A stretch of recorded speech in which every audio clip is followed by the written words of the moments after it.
Halo kawan pajak, selamat datang di podcast Sosialisasi KPP Madya Jakarta Selatan 2. Kami hadir di sini untuk memberikan informasi menarik dan up to date mengenai peraturan perpajakan, khususnya peraturan terbaru. Sebelumnya, perkenalkan, kami tim penyuluh KPP Madya Jakarta Selatan 2. Pertama, ada Ibu Rini selaku fungsional penyuluh pajak ahli muda. Selanjutnya, Bapak Krisna Setiawan selaku fungsional penyuluh pajak ahli pertama. Dan saya, Zakia Benaziro selaku asisten penyuluh pajak mahir. Dalam tema podcast kali ini, kami akan memaparkan terkait peraturan terbaru dalam pajak pertambahan nilai, yaitu Peraturan Direktur Jenderal Pajak Nomor 03 Tahun 2022 tentang faktur pajak. Bagaimana? Menarik bukan? Mari kita simak video dan pemaparan penyuluh kami sebagai berikut. Sebagaimana kita ketahui, sejak 1 April 2022, ada banyak sekali regulasi baru yang berkaitan dengan pajak pertambahan nilai. Nah, yang cukup menyita perhatian adalah mengenai implementasi Per 03 tahun 2022 tentang faktur pajak. Untuk mengetahui lebih dalam mengenai penjelasan peraturan tersebut, narasumber kita akan memberikan gambaran umum dan pokok-pokok perubahan yang diatur dalam peraturan tersebut.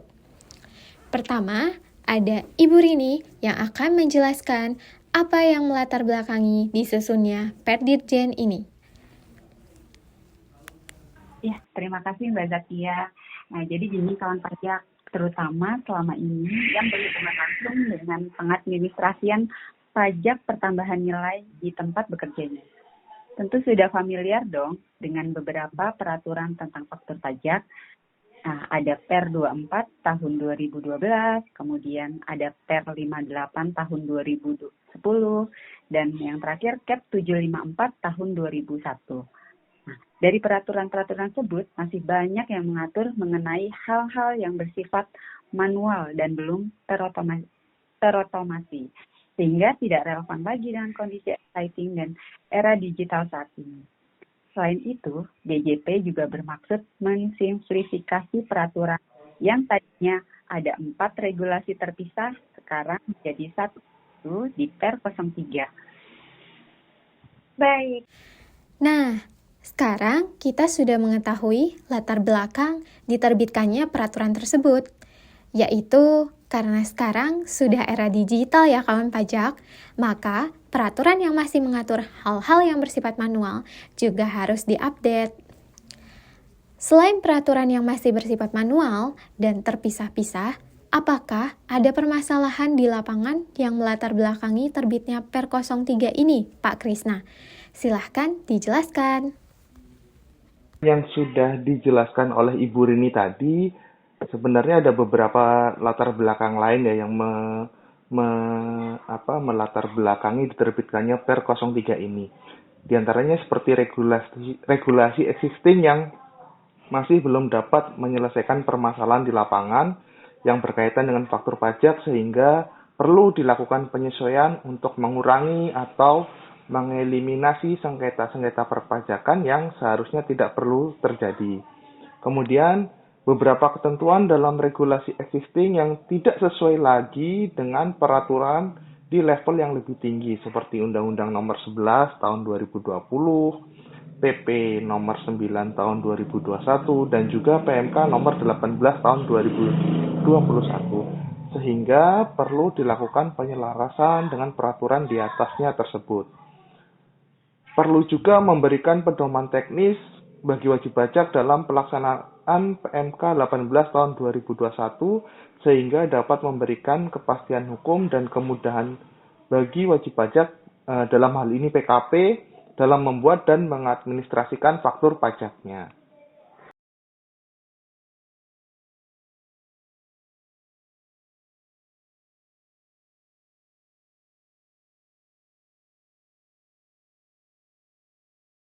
Nah, kawan pajak, Tadi sudah dijelaskan terkait permasalahan yang terjadi di lapangan yang melatar belakangi diterbitkannya Per 03 oleh Pak Krisna. Betul juga ya Pak Krisna, baru-baru ini diterbitkan Undang-Undang Cipta Kerja beserta peraturan turunannya, sedangkan peraturan yang mengatur mengenai faktur pajak terakhir diterbitkan di tahun 2012. Sudah lama sekali ya. Selanjutnya, kira-kira pokok perubahan yang ada di Per 03 ini apa saja Mbak Rini? Yang membedakannya dengan peraturan sebelumnya?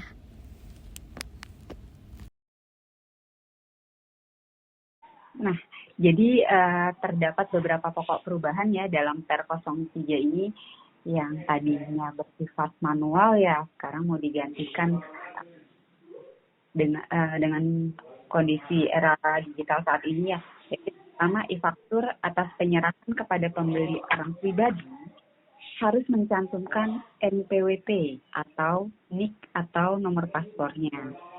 Kemudian jenis barang untuk penyerahan BKP berupa kendaraan bermotor, untuk kendaraan bermotor baru ya di sini minimal diisi merek, tipe, varian, dan nomor rangka. Lalu jenis barang untuk penyerahan BKP berupa tanah atau bangunan minimal diisi alamat lengkapnya. Dan kemudian apabila ada transaksi dalam mata uang asing harus dikonversi terlebih dahulu dengan menggunakan kurs KMK yang berlaku pada saat faktur pajak seharusnya dibuat. Kemudian pemberian nomor seri faktur pajak dengan jumlah tertentu dan nomor seri faktur pajak digunakan untuk pembuatan faktur pajak mulai tanggal surat pemberian nomor seri faktur pajak. Nah, ada lagi yaitu penambahan untuk kode transaksi 05. Itu untuk penyerahan yang PPN-nya dipungut dengan besaran tertentu yaitu di pasal 9A Undang-Undang PPN. Kemudian pihak yang berhak menandatangani e-faktur ditunjuk dengan mendaftarkannya sebagai admin di aplikasi e-faktur. Nah, aplikasi e-faktur host to host itu hanya bisa digunakan oleh PJAP. Kemudian e-faktur harus diupload paling lambat tanggal 15 bulan berikutnya setelah tanggal pembuatan e-faktur. Nah, selain itu, faktur penjualan merupakan e-faktur sepanjang diupload menggunakan aplikasi e-faktur host to host dan memperoleh persetujuan oleh DJP. Ada lagi untuk pembubuhan cap atau keterangan mengenai fasilitas PPN atau PPNBM dilakukan melalui aplikasi e-faktur. Jadi sudah tidak menggunakan secara manual lagi ya. Kemudian pengaturan mengenai faktur pajak bagi PKP pedagang eceran itu disesuaikan dengan PMK nomor 18 tahun 2021. Dan yang terakhir yaitu PKP pembeli dapat mengkreditkan pajak masukan yang faktur pajaknya tidak lengkap. Itu terdapat di Per 24 tahun 2012. Karena kesalahan PKP penjual yang di luar kuasa PKP pembeli. Nah, seperti itu Mbak Zakia. Nah, berikut terkait pokok-pokok perubahan dalam Per 03 kawan pajak. Selanjutnya akan dibahas oleh Ibu Rini terkait ketentuan apa saja yang dihapus dalam Per 03 ini. Ya, jadi selain beberapa hal yang dirubah ya, ada juga beberapa ketentuan yang dihapus melalui Per 03 ini. Ketentuan tersebut diantaranya adalah yang pertama, ketentuan mengenai pengadaan faktur pajak yang sebelumnya diatur di pasal 4 Per 24 tahun 2012. Seperti yang kita tahu, sekarang faktur pajak sudah tidak perlu lagi dibuat dalam bentuk kertas setelah adanya aplikasi e-faktur. Yang kedua, faktur pajak tidak lengkap karena nomor seri faktur pajak ganda. Ini juga sudah tidak mungkin ya, karena pemberian nomor seri faktur pajak saat ini sudah otomatis dari e-faktur.pajak.go.id dan penomoran otomatis di aplikasi e-faktur desktop ini tidak memungkinkan adanya nomor ganda. Kemudian yang nomor 3, pengembalian nomor seri faktur pajak yang tidak digunakan ke KPP. Kalau dulu kita diharuskan bersurat ke KPP untuk memberitahukan nomor seri yang tidak digunakan, maka di ketentuan baru ini prosedur tersebut ditiadakan. Yang keempat, pemberitahuan dan perubahan nama penandatangan faktur pajak ke KPP. Setelah berlakunya Per 03 ini, perubahan penandatangan cukup dengan mengubah profil admin di aplikasi e-faktur desktop masing-masing wajib pajak. Kemudian yang nomor 5 terkait dengan permintaan kopi faktur pajak dalam hal faktur pajak hilang. Dan yang nomor 6 adalah cetak ulang e-faktur.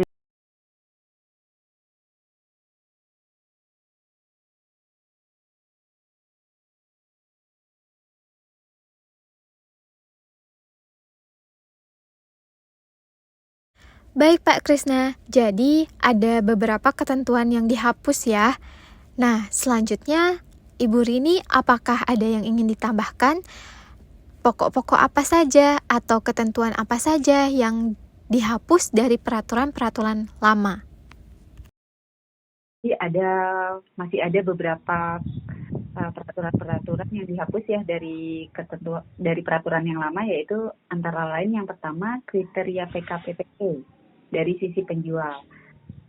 Saat ini sudah disesuaikan dengan PMK nomor 18 tahun 2000. Untuk pengajuan kode aktivasi dan password pertama kalinya dulu diatur di pasal 8 Per 24, dan pengajuan dan pemberian sertifikat elektronik itu yang diatur di pasal 9A Per 17 saat ini mengikuti Per registrasi PKP-nya. Kemudian permintaan cetak ulang surat pemberian nomor seri faktur pajak yang dulunya diatur di pasal 9 ayat 7 Per 24 ini sekarang dapat dilihat di aplikasi Inovasi. Dan untuk kode dan nomor seri faktur pajak VIP refund yang diatur pada pasal 18 Per 24 saat ini mengikuti PMK VIP refund-nya. Dan yang terakhir yaitu PKP wajib e-faktur ditetapkan dengan cap dirjen yang diatur di pasal 1 ayat 2 Per 16 dan rincian media elektronik penyimpanan data faktur pajak PKPPE yang diatur pada pasal 6 ayat 3 Per 58 dihapus karena sudah tidak relevan lagi. Nah, seperti itu Mbak Zakia atas perubahan-perubahannya. Nah, kawan pajak, berikut terkait penjelasan ketentuan terbaru Per 03 tahun 2022 pada podcast sosialisasi kali ini. Nah, bagaimana kawan pajak? Sudah mengerti terkait peraturan tersebut? Jadi, tadi sudah dijelaskan mengenai latar belakang dan pokok-pokok perubahan ketentuan terbaru tentang faktur pajak yang tertuang dalam Per 03 tahun 2022. Secara garis besar, peraturan ini mengatur tentang ketentuan bagi PKP yang menyerahkan barang kena pajak dan atau jasa kena pajak yang wajib memungut PPN terutang dan membuat faktur pajak sebagai bukti pemungutan PPN. Faktur pajak yang dibuat oleh PKP atas penyerahan BKP dan atau JKP tadi wajib berbentuk elektronik. Untuk podcast kali ini, kami cukupkan sampai di sini ya kawan pajak. Jika ada pertanyaan lainnya, silahkan datang secara langsung ke loket TPT kami melalui layanan helpdesk ataupun layanan konsultasi lainnya. Terima kasih kawan pajak.